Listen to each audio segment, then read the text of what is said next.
Hey guys, അപ്പോൾ ഇന്ന് എനിക്കൊരു മോർണിംഗ് ഷിഫ്റ്റ് ആയിരുന്നു. അപ്പോൾ എൻ്റെ ഷിഫ്റ്റ് വരുന്നത് രാവിലെ 10 മണി തൊട്ട് രാത്രി 8 മണി വരെയാണ്. അപ്പോൾ പെട്ടെന്ന് തന്നെ പോകാൻ വേണ്ടി റെഡി ആയിക്കൊണ്ടിരിക്കുകയാണ്. രാവിലെ കറക്റ്റായിട്ട് 10 മണിക്ക് ഇൻ ചെയ്താൽ മാത്രമേ എനിക്ക് രാത്രി 8 മണിക്ക് കറക്റ്റായിട്ട് ഇറങ്ങാൻ പറ്റും. സോ പെട്ടെന്ന് തന്നെ നടന്ന് പൊയ്ക്കൊണ്ടിരിക്കുകയാണ്. ഹോസ്റ്റലിൽ എയർപോർട്ടിലേക്ക് ഒരു 10 മിനിറ്റ് മാത്രമേ ഉണ്ടായിരുന്നു. അതുകൊണ്ട് നടന്നിട്ട് തന്നെയാണ് പോകുന്നത്. പിന്നെ പെട്ടെന്ന് തന്നെ ഡ്യൂട്ടിക്ക് കയറിയിട്ടുണ്ടായിരുന്നു. പിന്നെ കുറച്ച് വർക്കൊക്കെ ഉണ്ടായിരുന്നു. അപ്പോൾ അതൊക്കെ കഴിയുമ്പോഴത്തേക്ക് തന്നെ ഏകദേശം ഒരു 11:30 ആയിട്ടുണ്ടായിരുന്നു. ഹോസ്റ്റലിൽ എഴുന്നേക്ക് ലേറ്റ് ആയതുകൊണ്ട് തന്നെ അവിടുന്ന് ബ്രേക്ക്ഫാസ്റ്റ് ഒന്നും കഴിക്കാൻ പറ്റിയിട്ടുണ്ടായിരുന്നില്ല. പിന്നെ ഫ്രീ ആയപ്പോൾ നേരെ ക്യാൻറ്റീനിലേക്ക് പോയിട്ട് ഫുഡ് കഴിക്കാമെന്ന് വിചാരിച്ചു. അപ്പോൾ എന്നത്തെയും പോലെ തന്നെ പൊറോട്ടയും ചിക്കൻ കറിയും കൂടി കൂട്ടിയിട്ടാണ് കഴിച്ചത്. പിന്നെ തിരിച്ചു വരുന്ന വഴിക്ക് അവിടെ നിന്ന് തന്നെ ഒരു കുൽഫിയും കൂടി വാങ്ങിയിട്ട് കഴിച്ചിട്ടുണ്ടായിരുന്നു. ഇന്ന് എയർപോർട്ടിൽ യാത്രി സേവാ ദിവസ് എന്ന് പറഞ്ഞൊരു പ്രോഗ്രാമിൻ്റെ ഭാഗമായിട്ട് തന്നെ എയർപോർട്ട് അതോറിറ്റിയുടെ മാമിൻ്റെ വക ഒരു ഡാൻസ് പ്രോഗ്രാമും കൂടി ഉണ്ടായിരുന്നു. അതൊക്കെ കഴിയുമ്പോഴത്തേക്ക് തന്നെ 3 മണീൻ്റെ അടുത്ത് തന്നെ ആയിട്ടുണ്ടായിരുന്നു.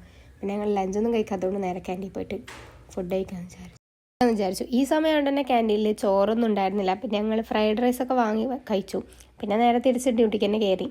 അപ്പോൾ ഇന്നത്തെ വീഡിയോ ഇത്രയേ ഉള്ളൂ. Okay, by.